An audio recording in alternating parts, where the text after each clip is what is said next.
Vidéo propagande pour vous dire de jouer à Kingdom Hearts, surtout qu'actuellement on a des news de fou, comme quoi il y aurait un remake du 1, que le 4 arriverait potentiellement en 2027-2028.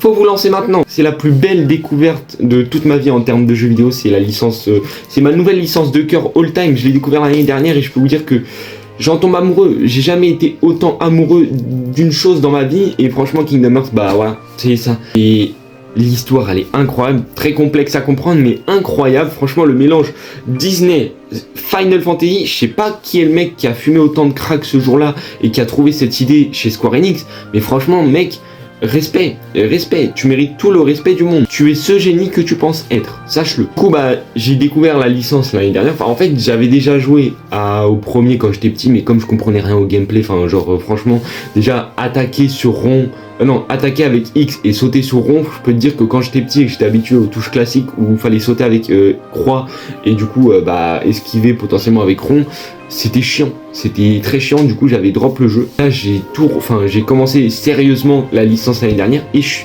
suis tombé amoureux de fou. Du coup j'ai déjà fait KH1, que d'ailleurs je suis en train de refaire actuellement en parallèle de mes jeux principaux pour du coup le platine. J'ai fait Reach of Memory, bon j'ai pas terminé parce que franchement le gameplay... Alors je suis désolé aux adorateurs de cet opus, mais j'ai pas du tout aimé. Tant je suis sûr que la version GBA elle me plairait un peu plus, mais la version remaster, enfin le portage sur PS4, franchement j'ai pas du tout kiffé le délire avec les cartes et tout.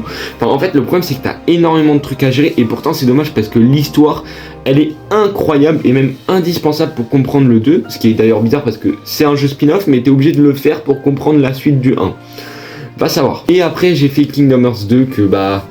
J'ai même pas besoin de dire à quel point ce jeu est une masterclass, on le sait tous d'ailleurs, ils sont tous les... D'ailleurs, Kingdom Hearts 1 et 2 sont rentrés dans mon top 10 jeux vidéo all time et ils sont pas 10ème. Kingdom Hearts 2 c'était vraiment la claque incroyable, genre en fait c'est le 1 mais en 30 fois mieux, sachant que le 1 est déjà incroyable. Là, du coup j'ai hâte de continuer mon petit marathon. Actuellement j'ai fait une petite pause parce que je suis en train de faire d'autres jeux, mais je vais le reprendre bientôt avec Birth by Sleep, j'ai trop hâte, on m'a vendu que du bien de ce jeu. Je l'avais aussi sur PSP mais j'y ai jamais joué sur PSP, franchement j'attends juste de le faire en remaster sur PS4. Mais jouer à Kingdom Hearts, c'est la meilleure licence que j'ai découvert de ma vie et je peux que vous la conseiller, vous allez adorer.